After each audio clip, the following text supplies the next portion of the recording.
Bonjour, enfin nous autres joueurs français avons droit comme tous les autres aux deux extensions bien trop longtemps retenues par Asmodée France, à savoir le chasseur Arc 170 de la République qui faisait partie de la vague 3 et le Hawing RZ2 de la Résistance qui remontait tout bonnement à la vague 2.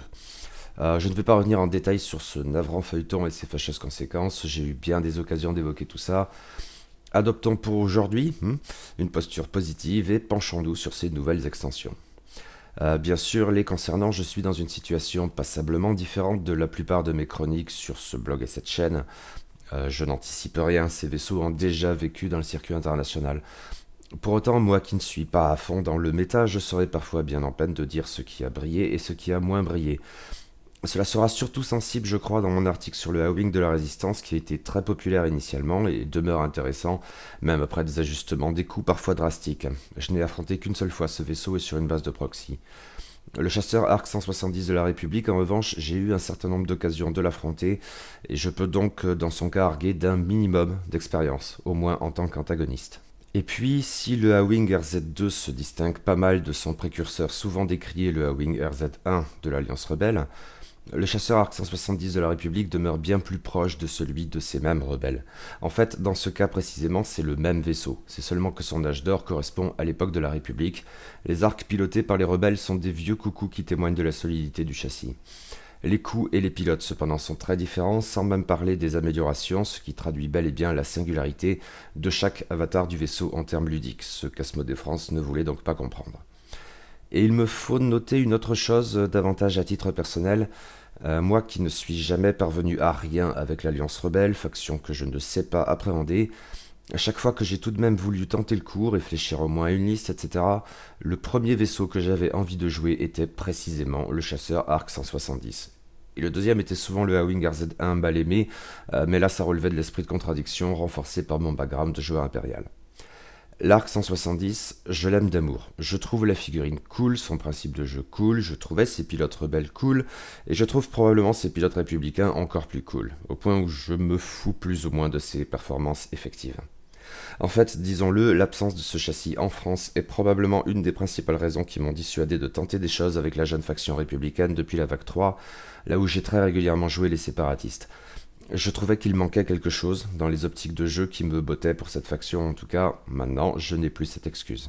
Penchons-nous donc sur la figurine, et comme je suppose que ce sera pertinent, pour chacune de ces photographies, je vais envisager côte à côte l'Arc 170 de la République et celui de l'Alliance Rebelle, une figurine qui remonte à pas mal de temps déjà, la vague 9 de la V1. La nouvelle figurine apparaîtra à gauche à chaque fois. L'Arc 170, c'est un socle moyen qui s'étale un tantinet sur les côtés. La sculpture est, pour autant que je sache, absolument la même. Ce qui diffère, et de manière très bien vue, c'est la peinture. Dans le cas de l'Arc Rebelle, nous avions clairement un vaisseau récupéré et qui avait vécu.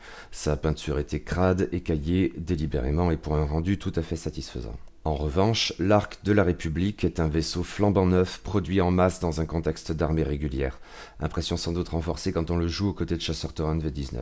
Il en pète bien davantage sous cet angle, comme il se doit. L'esthétique si particulière du vaisseau rend tout aussi bien dans les deux versions, avec ce côté à la fois libellule et massif, parce qu'on n'est pas à un paradoxe près. On appréciera la finesse et la richesse en détail de cette figurine, y compris ce marquage jaune et rouge sur les ailes qui tranche sur le logo grisâtre de la version rebelle. Très satisfaisant, une belle pièce qui s'intégrera bien dans les rangs républicains. Bien, envisageons maintenant le vaisseau en termes ludiques, en gardant les pilotes pour plus tard. Et en notant d'ores et déjà une chose, puisque c'est sur le châssis que je vais me pencher ici, et qu'il n'a pas changé du temps de l'Alliance Rebelle, l'essentiel des points que je vais développer dans cette section sera également applicable à l'Arc 170 Rebelle. Commençons par le cadran de manœuvre, illustration empruntée au générateur d'escadron Yet Another Squad Builder 2.0. Le cadran de l'Arc compte 15 manœuvres différentes, ce qui est relativement peu, mais pas vraiment étonnant pour un châssis intermédiaire de ce type. 6 de ces manœuvres sont bleues, 5 seulement sont blanches, 4 enfin sont rouges, dont une manœuvre de retournement. Pour ce qui est du bleu, nous avons les tout droits et virages sur l'aile à vitesse 1 à 2, ce qui est bien, peut-être tout spécialement pour un chasseur lourd de ce type. En fait, en restant dans les rangs de la faction républicaine, l'Arc évacue le stress bien mieux que ne le fera le futur Y-Wing BTLB. Les manœuvres blanches recouvrent le tout droit et les virages sur l'aile à vitesse 3, ce qui est bien là encore, mais aussi les virages serrés à vitesse 2, ce qui est probablement encore mieux. Avoir une option accessible de virage serré est toujours une bonne chose. Quant aux manœuvres rouges, il s'agit du tout droit 4. L'Ark n'est pas censé être un vaisseau rapide de toute évidence. Au sein de la faction, ça n'est certainement pas le Naboo. Il a aussi des virages serrés à vitesse 3, ce qui est dans l'ordre des choses et généralement pas trop pénalisant. Et enfin du Koyogram 4, qui est tout à fait bienvenu. Toute chose égale par ailleurs au regard du design comme de la fonction du vaisseau, c'est plutôt un bon cadran, je trouve. L'Arc 170 n'est pas le plus habile des châssis, c'est certain, et encore moins le plus rapide, mais il est probablement davantage versatile et souple qu'on pourrait le croire vu de loin. Passons aux statistiques. Nous avons tout d'abord 2 valeurs d'attaque. La première de 3 concerne l'arc avant et la seconde à 2 seulement vaut pour l'arc arrière. Car c'est bien une singularité essentielle de ce vaisseau que de disposer nativement des 2 arcs avant et arrière. Ce dernier est, comme souvent, un peu moins performant, mais il demeure un atout tout à fait bienvenu, invitant le cas échéant à un pilotage agressif. La valeur d'agilité est de 1 seulement, ce qui est normal pour un chasseur lourd. C'est peu certes et toujours handicapant, mais l'Arc 170 compense autant qu'il est possible avec sa solidité. En effet, il dispose de 6 points de coque ainsi que de 3 boucliers, soit 9 points de vie en tout. C'est plus que raisonnable pour un vaisseau de ce type. Des statistiques plutôt intéressantes donc, même si la valeur minime d'agilité grève sans surprise un peu le reste. Un seul des pilotes de l'Arc dispose de statistiques vaguement alternatives. Il s'agit de Wolf qui dispose d'une charge, on verra plus loin comment il joue avec.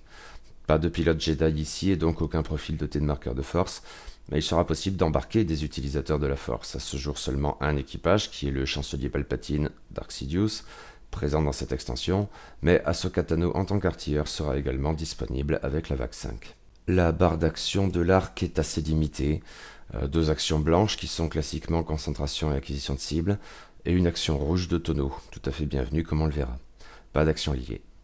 Il n'y a pas grand chose à dire de plus. Dans son rôle de soutien, l'arc aurait sans doute bénéficié de la coordination, il a cela dit au moins un moyen de l'obtenir. Et sur un mode plus agressif qui va bien avec ces 2 arcs, il aurait bénéficié aussi du brouillage, mais point trop n'en faut, c'est correct et dans la lignée de l'arc rebelle.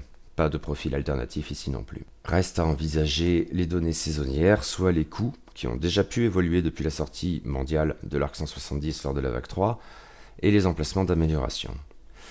Commençons par ces derniers, tous les chasseurs arc 170 de la République disposent d'un emplacement d'artilleur, un autre d'astromech, un autre d'équipage, un ensuite de modification et un enfin de torpille. Ici, je suis porté à mettre en avant l'artilleur et l'équipage qui sont vraiment les singularités de ce châssis au sein de la faction. Il y a pour l'heure très peu d'artilleurs et surtout d'équipages spécifiques à la faction, mais plus d'un générique peut de toute façon se montrer utile ici. Enfin, 3 des 6 pilotes de l'extension disposent ensuite d'un emplacement de talent qui sont le générique vétéran de l'escadron 7 et les nommés Wolf et Oddball. Concernant les coûts, ils ont globalement baissé lors de la mise à jour de juillet, sur 4 des 6 pilotes tout de même. Certes, 3 d'entre eux n'ont diminué que d'un seul point, mais Oddball, soit le pilote bénéficiant d'initiative la plus élevée, a vu son coût baisser de 3 points, ce qui est déjà plus significatif. Dans tous les cas, c'est toujours bon à prendre. Un nommé cependant n'a pas bougé, il s'agit de Sinker, qui est du coup aujourd'hui le plus cher sur ce châssis. Il y a de bonnes raisons à cela, comme on le verra. Les coûts s'échelonnent donc entre 42 et 54 points d'escadron désormais pour des valeurs d'initiative allant de 2 à 5. L'écart maximal est donc assez classique si 4 points séparent les 2 génériques, après quoi la progression se fait très régulière de 2 points à chaque fois, mais sans que cela soit strictement lié à l'initiative donc. Ces coûts permettent, si l'on y tient, de spammer du générique.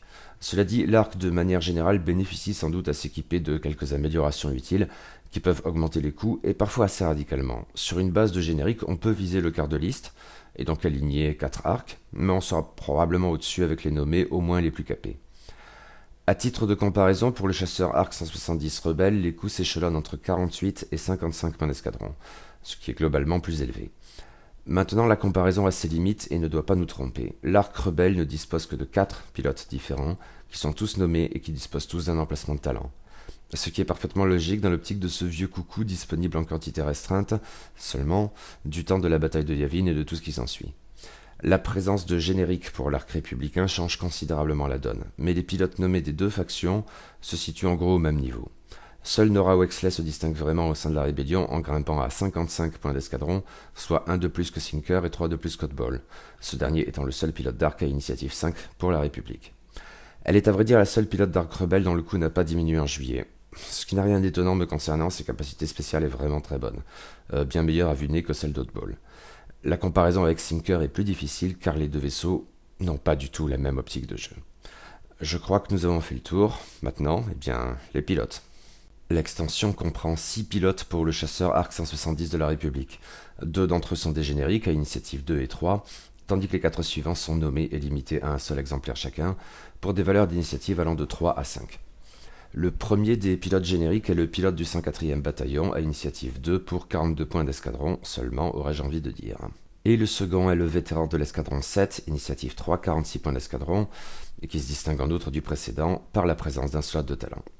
Je l'ai déjà avancé, si l'on y tient, on peut spammer l'arc républicain. Les génériques sont donc une option à prendre en compte, et qui change pas mal la donne, le cas échéant, par rapport à ce que nous connaissions pour l'arc rebelle, avec 6 pilotes tous nommés et plus chers. Pas dit que ce soit l'approche la plus pertinente, mais elle demeure assurément plausible. Dans ce cas, et comme souvent, je suis plutôt attiré par le pilote du 104e bataillon. L'initiative de 3 du vétéran d'escadron 7 ne me paraît pas constituer une vraie plus-value. En revanche, son emplacement de talent peut constituer un atout. Par exemple, en choisissant dévoué, talent adjectif à vue de nez plus intéressant sur un arc que sur un torrent. À voir donc. Nous passons ensuite aux pilotes nommés. Il y en a 2 à initiative 3 et qui partagent une même approche de jeu en usant de leurs arcs latéraux. Sauf erreur, une mécanique apparue avec la faction républicaine dans la vague 3. Cette parenté a cependant ses limites car même avec la même valeur d'initiative, ils se trouvent tous les deux dans des échelles de coûts très différentes et seul un de ces vaisseaux joue véritablement un rôle de soutien. Commençons par Jag, qui est de beaucoup le moins cher des deux, 48 points d'escadron. Il bénéficie de ce qui se passe autour de lui plutôt que de faire dans le soutien. En effet, après qu'un vaisseau allié à portée 1 ou 2 est situé dans un des arcs latéraux de Jag a défendu, alors ce dernier peut verrouiller l'attaquant. Un effet intéressant, pas dingue, mais tout de même très sympathique. Je tends à croire qu'il se montrerait plus régulier dans une liste orientée nuée, mais ce n'est pas forcément une nécessité. Ceci dit, dans ce registre, il ne fera pas mieux que son compère Sinker, mais il pourrait éventuellement compléter un build intégrant. Sinker est le seul pilote nommé d'Arc 170 républicain à ne pas avoir vu son coût baisser lors de la mise à jour de juillet, au point que, même avec une initiative inférieure, il est à ce jour le plus onéreux à 54 points d'escadron. Mais cela n'a rien d'étonnant au fond, il a une capacité très puissante, et pour le coup je l'ai croisé à plusieurs reprises, notamment lors de l'Open de Paris. En effet, c'est le vaisseau de soutien pour une vilaine nuée l'associant à des chasseurs Torrent V19 et éventuellement à un deuxième chasseur Arc 170. Et la Sinker Swarm peut se montrer assez redoutable, notamment du fait de sa résilience inattendue sur cet archétype. En effet, Sinker offre une relance d'un dé d'attaque à tout vaisseau allié à portée 1 ou 2 dans un de ses arcs latéraux. La relance est typiquement une faculté très utile dans une nuée et en tant que joueur occasionnel de nuées impériales, je ne peux ici que penser à Howlrunner. Seulement voilà, l'effet de Sinker a une portée plus étendue et l'arc est tout de même un vaisseau beaucoup plus solide qu'un chasseur TLN. Bien moins agile certes, mais avec 9 points de vie contre 3. Certes, pour autant que je sache, Sinker n'a pas son garde du corps comme les Hidden Versio pour Howlrunner, mais c'est qu'il n'en a pas besoin. Et une nuée construite autour de lui est incomparablement plus résiliente qu'une nuée de taille ou de droïdes séparatistes à ce compte-là, comme j'ai pu douloureusement le constater lors de l'Open de Paris. Même au-delà du seul Arc 170, les Torrents ne me séduisaient guère à l'origine, comme j'en avais fait état en chroniquant l'extension Gardien de la République, mais le fait est que, avec leurs 5 points de coque, ils sont beaucoup moins sensibles au one-shot que les tailles, et ça peut déjà faire la différence. Alors avec Sinker qui leur file des relances à tout va, il rend les Torrents plus dangereux, avec plus de souplesse en même temps que Howlrunner pour ses tailles. Je ne garantirai pas que cet archétype perdure très longtemps, mais je tends à croire qu'il a instauré un nouveau standard de nuée parallèlement aux choses folles que peuvent faire les droïdes séparatistes. Ensemble, ils ont filé un sacré coup de vieux à la nuée Howlrunner. Sinker est vraiment très bon, même s'il n'est pertinent que dans une liste construite autour de sa faculté. En ce qui me concerne, c'est le meilleur des Arc 170 républicains, toutes choses égales par ailleurs, mais en nuée. Les deux pilotes qui restent peuvent se montrer plus pertinents dans un archétype avec un seul arc, accompagné de Jedi ou de Naboo. Nous avons ensuite Wolf, à initiative 4 pour 50 points d'escadron. C'est un pilote particulièrement agressif, qui aime se foutre en plein milieu de ses adversaires pour tirer par devant et par derrière. En effet, il dispose d'une capacité spéciale très intéressante dans ces conditions, celle qui fait appel à une charge, comme nous l'avions vu en analysant les statistiques du châssis. La capacité de Wolf est en fait double. D'une part, tant qu'il effectue une attaque principale dans son arc avant, il peut dépenser cette charge unique pour avoir une relance d'un dé rouge. Et les relances, c'est bien, donc. Mais d'autre part, tant qu'il effectue une attaque principale dans son arc arrière, cette fois, Il peut récupérer une charge, ce qui lui permet alors de jeter un dé rouge supplémentaire. C'est une logique de coût à payer, telle que je l'avais évoqué dans mon article vidéo de preview du Nantex. Il faut entendre par là que pour jeter ce dé rouge supplémentaire, il faut récupérer la charge. Sous-entendu, si elle n'a pas été dépensée précédemment lors d'une attaque principale dans l'arc avant, elle ne peut donc pas être récupérée, ce qui prohibe le gain d'un dé rouge supplémentaire.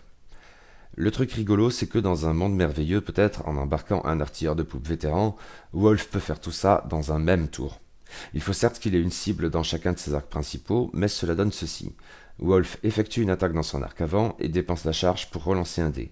Puis, avec son artilleur dans le même tour, il effectue une attaque bonus dans son arc arrière. Du coup, la charge étant inactive, il paye le coût de sa récupération, ce qui lui permet de jeter un dé rouge de plus. Et rebelote au prochain tour? Eh bien, s'il reste quelque chose à détruire chez votre adversaire, et s'il vous laisse faire. C'est forcément le problème, je doute que Wolf puisse faire ça tous les jours, hein. Mais cette capacité n'en est pas moins très intéressante et, même sans l'employer à chaque tour, elle constitue toujours une plus-value bienvenue. Si toute chose égale par ailleurs, Sinker est mon pilote d'arc républicain préféré, dans une liste n'adoptant pas un archétype de nuée, c'est très probablement Wolf qui me séduit le plus. Et davantage, oui, que le pilote d'arc républicain bénéficiant de la valeur d'initiative la plus élevée, soit 5 en l'occurrence. Il s'agit d'Oddball qui coûte à ce jour 52 points d'escadron, et donc de moins que Sinker. Notez, sa capacité n'est certes pas mauvaise, mais elle est probablement moins excitante si peut-être un peu plus régulière à vue de nez, et pour être honnête, j'en suis pas forcément convaincu. En l'espèce, après avoir entièrement effectué une manœuvre rouge ou après avoir effectué une action rouge, par exemple un tonneau, on a pu évoquer aussi éventuellement la coordination rouge du talent chef d'escouade, mais celui-ci coûtant la faramineuse somme de 12 points d'escadron sur Oddball, je doute que ce soit une optique très viable. Si, nouvelle condition, il y a un vaisseau ennemi dans le bullseye de l'arc, alors il peut verrouiller ce vaisseau. Bon, l'arc n'est probablement pas le chasseur le mieux à même de se repositionner pour avoir une cible dans son bullseye, mais l'initiative supérieure d'Oddball ainsi que son tonneau rouge, donc, rendent cette situation suffisamment plausible pour constituer un atout. C'est bien, sans doute, mais ça ne me parle pas plus que ça me parle en tout cas bien moins, certes dans des optiques bien différentes, que Sinker ou plus proche dans l'esprit Wolf. Et puis, j'ai un problème avec Oddball, et c'est qu'il revient bien trop souvent, toujours avec la même capacité spéciale. Sauf petit bémol pour un vaisseau à venir. Au sein de la jeune faction républicaine, on le trouve déjà non seulement en tant que pilote de chasseur Arc 170, mais aussi en tant que pilote de chasseur Terran V19, là encore au sommet de l'initiative du châssis, et il faudra bientôt y ajouter le Y-Wing BTLB. Dans mon article vidéo de preview consacré à ce dernier vaisseau, je me suis expliqué à ce propos, et vous y renvoie donc. Maintenant, en cessant de grommeler 2 secondes, je suppose qu'il faut reconnaître une chose. De ces 3 châssis à vue de nez, c'est bien avec le chasseur Arc 170 que la capacité d'Oddball est la plus intéressante. Alors, je suppose que c'est à prendre en compte. On a fait le tour des pilotes, mais l'extension comprend aussi bien sûr des améliorations, 14 en tout, parmi lesquelles 5 de spécifiquement républicaines, dont 3 qui ne figurent que dans cette extension. Il faut y ajouter le cas du chancelier Palpatine Dark Sidious, puis 8 améliorations génériques connues de longue date. Commençons donc par les améliorations républicaines spécifiques à cette extension. Il y en a 3 qui sont 2 artilleurs et un astromech. Le premier artilleur, qui a le bon goût de ne pas être limité, est l'artilleur de la 7ème flotte, 9 points d'escadron tout de même. Il offre d'une certaine manière un effet de soutien offensif, à la condition bien sûr d'avoir le bon positionnement.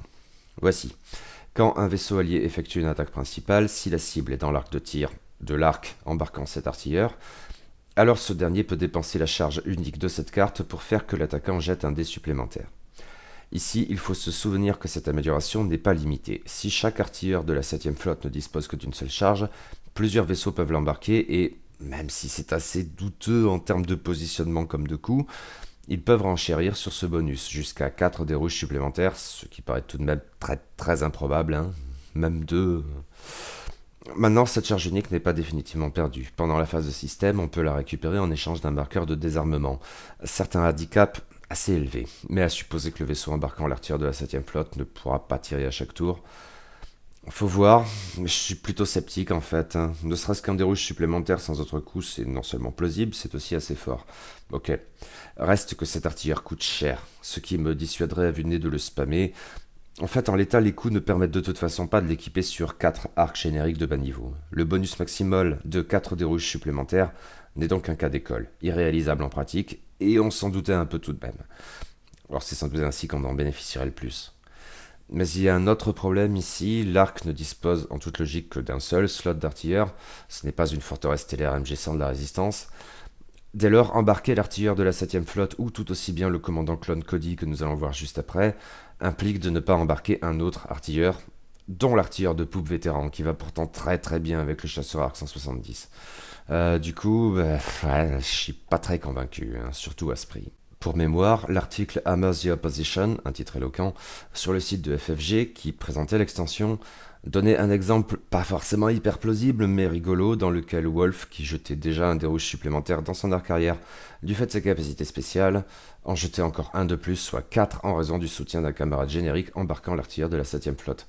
C'est assurément très joli, mais pas dit que ça se produise tous les jours, hein. Mais il y a donc un second artilleur républicain dans cette extension, limité cette fois mais bien moins cher, en la personne du commandant Clone Cody, 3 points d'escadron. L'effet de cet artilleur a ceci d'un peu surprenant qui ne se déclenche que quand vous ratez une attaque. Mais c'est une forme d'assurance, disons. Dès l'instant qu'au cours de cette attaque foirée, au moins un résultat dégâts ou critique a été neutralisé, alors le défenseur gagne un marqueur de contrainte. Il jettera donc un des verres de moins face à vos autres vaisseaux, plus exactement jusqu'à ce qu'il défende face à un de vos vaisseaux, avec réussite ou pas, puisque ça suffit à faire dégager ce marqueur rouge. Du coup, je suis pas forcément très emballé, hein. Dans une nuée, en mettant Cody sur votre vaisseau doté d'initiative la plus élevée, il faut qu'il tape en premier, cela peut se montrer éventuellement intéressant, mais c'est tout de même un brin circonstanciel, d'autant qu'il y a cette condition fondamentale d'avoir raté votre coup. Certes, le commandant Clone Cody n'est pas cher, et 3 fois moins qu'un artilleur de la 7ème flotte. Reste que pour un point d'escadron de plus seulement, je serais vu de nez davantage tenté d'embarquer, mettons, eh bien oui, un artilleur de poupe vétéran. J'imagine que ça se discute, hein, n'hésitez pas à argumenter en sens contraire si jamais. La troisième amélioration spécifique à cette extension est un astromech répondant au doux nom de R4P44, 5 points d'escadron. Il dispose qu'après avoir entièrement effectué une manœuvre rouge, s'il y a un vaisseau ennemi dans votre bullseye, alors vous gagnez un marqueur de calcul. Ouais, c'est pas trop mal, mais pour 5 points, je ne suis vraiment pas sûr, hein. D'autant que d'autres astromechs peuvent se montrer plus attrayants à vue de nez. Notez, rien n'impose de l'embarquer sur un arc, un Netherspy Delta 7, un Naboo, bientôt un Y-Wing BTLB, tous pourraient eux aussi s'en équiper. Mais dans tous les cas, ça ne me paraît pas hyper foufifou. Là encore, l'article Hammer the Opposition fournissait un exemple concernant cet astromech qui était équipé sur Oddball. Le dit pilote faisait un coyogram, manœuvre rouge, et avait du coup un vaisseau ennemi dans son bullseye. Du fait de la capacité spéciale d'Oddball, il pouvait donc le verrouiller. Et en raison de R4 P44, il gagnait aussi un marqueur de calcul au passage, éventuellement utile en l'absence de possibilité de se concentrer. Ouais, c'est probablement plus plausible que l'exemple impliquant Wolf et l'artilleur de la 7ème flotte. Demeure ce sentiment que c'est pas mal, mais tout de même pas foufifou. On a fait le tour des améliorations républicaines qui ne se trouvent que dans l'extension Chasseur Arc 170. Il en reste 2 autres que nous connaissions déjà et dont j'avais parlé en chroniquant l'extension Gardien de la République. La première est la modification console synchronisée, 2 points d'escadron. Il y a un prérequis dans le fait de disposer de l'action d'acquisition de cible, rien que de très normal, elle n'a pas d'intérêt autrement, et à vue de nez c'est un truc à jouer en masse, ce que le coût très bas autorise sans problème. Après avoir effectué une attaque, on peut choisir un vaisseau allié à portée 1 ou un vaisseau allié possédant cette même amélioration à portée 1 à 3 cette fois, et dépenser un verrouillage que l'on possédait sur le défenseur. Dans ce cas, le vaisseau allié choisi peut aussitôt verrouiller le défenseur, ça n'est pas une action à vue de nez. On transfère donc des acquisitions de cibles, et c'est très intéressant, surtout avec toute une masse de vaisseaux équipés de cette modification. Chasse au gaspille, on les a là où on en a vraiment besoin. C'est-à-dire probablement sur les vaisseaux qui veulent balancer du missile ou de la torpille, en priorité du moins, même sans armes secondaires équipées, cela peut avoir son intérêt. C'est une modification intéressante, et qui s'intègre particulièrement bien à un archétype de nuée, par exemple autour de Sinker, au hasard, hein. À vrai dire, on peut y voir un avatar spécifiquement républicain du jeu des droïdes avec les calculs en réseau. Il s'agit de partager les ressources entre les différents vaisseaux pour taper plus juste et plus fort. Et seulement c'est la version clone qui a des implications différentes. Puis nous avons le talent adjectif de la faction, à savoir dévoué, qui correspondrait disons à la forme défensive de cet archétype de soutien mutuel. Et ici la donne a changé depuis ma chronique de l'extension Gardien de la République. À l'époque, ce talent coûtait 3 points d'escadron, et c'était probablement bien trop cher. Mais depuis la mise à jour de juillet, il ne coûte plus qu'un seul point d'escadron, ce qui le rend bien plus intéressant à vue de nez. Mais ce talent a des prérequis passablement contraignants qui demeurent. Surtout, il ne peut équiper que des pilotes spécifiquement non limités. C'était une première alors et je crois que ça demeure un cas unique aujourd'hui, mais j'oublie peut-être quelque chose, hein, n'hésitez pas à le signaler si jamais. Au regard de la vague 3 française, donc sans le présent Arc 170, c'était particulièrement contraignant. Ne pouvait s'en équiper qu'un seul vaisseau, le chasseur Toron V19 générique qui était le protecteur de l'escadron bleu, ce qui rendait cet intitulé très légitime, puisque c'était alors le seul vaisseau républicain non limité disposant d'un slot de talent. Avec l'Arc 170, on peut enfin y ajouter le vétéran d'escadron 7. En revanche, aucun chasseur royal Naboo N1 ne peut s'en équiper, et nous ne savons pas encore ce qu'il en sera du Y-Wing BTLB. Je suppose qu'il y aura au moins un générique en mesure de s'en équiper, mais probablement pas davantage, à savoir le Shadow Squadron Veteran. Bref, c'est toujours pas Byzance. Oui, c'est peu, surtout au regard de la mécanique de cette carte qui est typiquement clone, hein. Un bon point d'ailleurs. Mais si on veut jouer avec sans aligner une nuée pour autant, ou ça se tiendrait parfaitement, mais ce serait donc une nuée sélective évacuant les pilotes les moins coûteux, il faudrait donc bien réfléchir à tout ça, car on est contraint de faire appel à des grouillots qui ne sont pas totalement les pires grouillots non plus, et les choix sont vite limités. Ah. Quoi qu'il en soit, c'est une autre utilisation des arcs latéraux. Tant qu'un vaisseau situé dans un arc latéral à portée 0 à 2 du vaisseau dévoué défend, s'il est limité ou s'il possède lui aussi l'amélioration dévouée, et à condition que l'on ne soit pas contraint, alors on peut gagner un marqueur de contrainte pour que le défenseur relance un de ses résultats vierges. C'est une mécanique intéressante, sans être non plus folle là encore. À 3 points d'escadron pièce, je supposais initialement que ça pouvait valoir le coup, avançant que l'on pouvait comprendre que les développeurs aient voulu empêcher des listes entières de pilotes relativement, voire carrément balèzes de s'en équiper. Mais non, si la condition non limitée se justifiait sans doute de la sorte, avec toutes ces contraintes par ailleurs, c'était problématique, surtout à ce coup. À un point d'escadron pièce maintenant, peut-être. Je ne sais pas, honnêtement. J'apprécie toujours, quelque part, l'idée visant à bien contraindre, un peu le list building pour profiter de cet effet. Je ne saurais dire si cela a produit quoi que ce soit, cela dit, je n'en ai pas l'impression, mais je ne me connecte pas exactement tous les jours sur List Fortress, hein. Ceux qui sachent, n'hésitez pas à intervenir. Il y a une autre amélioration un peu spéciale à prendre en compte, un équipage, mais c'est qu'il est très particulier. Et notamment, il n'est pas spécifique à la seule faction de la République. Il est, si j'ose dire, spécifique à 2 factions, qui sont la République et ses ennemis, les séparatistes. On trouve dans leur cas cette carte dans l'extension Infiltrator Sith, et j'en avais donc déjà parlé. Et il s'agit de Palpatine, bien sûr, sous ces 2 avatars partagés sur une même carte duale, à savoir le chancelier Palpatine et Dark Sidious. Un équipage assez onéreux, 14 points d'escadron, même s'il ne prend qu'un seul emplacement d'équipage, contrairement au vieil empereur Palpatine, lequel s'étale genre manspreading. C'est ce qui permet de l'embarquer sur un arc, qui demeure pour l'heure le seul vaisseau républicain pouvant accueillir un équipage. Il y a une ambiguïté ou incertitude concernant le Y-Wing BTLB à venir. Et j'aime vraiment beaucoup ce principe voulant qu'il joue dans les 2 camps. C'est exactement le truc au fond. Cependant, si la double amélioration est la même pour les 2 factions, elle ne se montre peut-être pas aussi pertinente dans les 2. Et pour le coup, étrangement ou pas, je crois que la République est en fait avantagée. Mais je ne suis pas tout à fait convaincu que ce soit aussi fort qu'on le croyait initialement. Je vais tenter d'expliquer pourquoi. Ah donc la carte s'équipe forcément côté chancelier Palpatine lors de la mise en place. Ce Palp première mode confère un marqueur de force récurrent, chut, faut pas le dire, ainsi qu'une action de coordination violette, c'est-à-dire nécessitant la dépense d'un point de force. Ce qui est déjà très bien, surtout sur un vaisseau qui peut jouer un rôle de soutien. En outre, après avoir défendu, si l'attaquant est à portée 0 à 2 du vaisseau qu'il embarque, il peut dépenser un marqueur de force. Dans ce cas, l'attaquant gagne un marqueur de stress, ce qui est plutôt sympathique.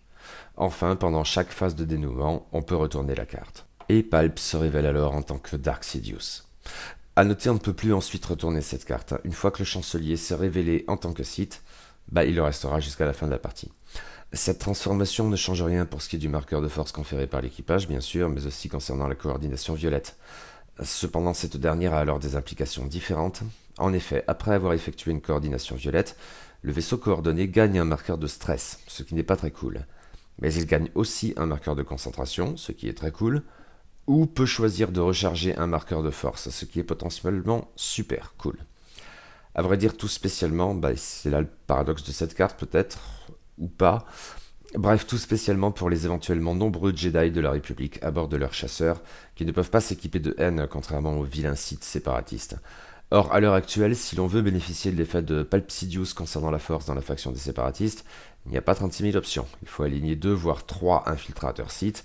À la base, bien sûr, Palp dans tel ou tel vaisseau, et autrement le Count Dooku ou Dark Maul ou un autre embarquant Dooku en tant qu'équipage, ce qui est bien plus coûteux et stratégiquement moins efficace que d'aligner plusieurs Sprite Delta 7 avec un Arc 170 en soutien, embarquant le chancelier Palpatine, Dark Sidious. Et c'est pourquoi je ne suis pas bien certain que l'effet de Sidious soit très pertinent côté séparatiste. Enfin, choper un marqueur de concentration contre un stress est déjà une possibilité intéressante, je ne le nie pas. Rien n'impose après tout d'aligner plusieurs utilisateurs de la force. Mais la République, de son côté, a en principe bien davantage de raisons de faire mumuse avec. Palp Sidious semblait plutôt bien fonctionner avec Anakin Skywalker, notamment, et forcément, pour un temps du moins. Je ne sais pas trop ce qu'il en est aujourd'hui, je n'ai pas spécialement le sentiment que ça ait pris. Dans l'idée, toutefois, les autres Jedi capés pourraient aussi en profiter, et même les Jedi génériques. Oui, je tends à croire que Dark Sidious est davantage pertinent pour la République, en définitive. Sur le papier du moins, dans la pratique, je ne saurais en jurer. N'hésitez pas à faire part de vos retours d'expérience. Restent 8 améliorations génériques que nous connaissions déjà de longue date et qui en tant que telles n'appellent pas autant de développement. Ça ne signifie pas qu'elles sont secondaires. À vrai dire, la première d'entre elles, l'artilleur de poupe vétéran, 4 points d'escadron, est peu ou prou conçue spécifiquement pour le chasseur Arc 170 en lui permettant de profiter au mieux de ces deux arcs. On l'a déjà évoqué, le slot d'artilleur est très important sur ce châssis et ça impose de faire des choix. Nous avons aussi un astromech générique, l'astromech R3, 3 points d'escadron, dont l'effet peut être intéressant, notamment sur Jag et Oddball qui jouent avec les acquisitions de cibles et ou avec la modification console synchronisée bien sûr, à garder en tête. En revanche, l'équipage apprenti technicien, 4 points d'escadron, je n'ai jamais eu envie de le prendre, ça me paraît beaucoup trop risqué. S'il y en a parmi vous qui se sentent de défendre cette carte... L'équipage copilote perspicace, 8 points d'escadron, est autrement attrayant. La double concentration est toujours utile, surtout sur des vaisseaux à valeur d'initiative élevée, même si l'unique dévers de l'arc est à prendre en compte. Certes, c'est assez cher, encore que le coût a baissé par rapport à ce qu'il était initialement. C'est une fois une option qui mérite qu'on l'étudie. Un dernier équipage ensuite, le navigateur chevronné, dont le coût progresse en fonction de la valeur d'initiative, mais je n'en ai jamais été très fan. Nous avons également un talent qui est As de l'espace, dont le coût progresse en fonction de la taille du vaisseau cette fois. L'arc étant un socle moyen, cette amélioration lui coûte 4 points d'escadron. Il permet de blanchir le tonneau de l'arc, ce qui n'est pas négligeable. Pourquoi pas donc. Enfin, l'extension comprend 2 torpilles différentes. Tout d'abord les inévitables et coûteuses, mais c'est pas si grave, torpilles à proton, 13 points d'escadron. Elles sont toujours plus chères, mais toujours très bonnes. Et enfin, il y a des torpilles ioniques, 6 points d'escadron, dont l'effet peut être intéressant, à vue de nez je dirais notamment si vous jouez une nuée. Et voilà, nous en sommes arrivés au terme de cette chronique, et le bilan est somme toute très positif.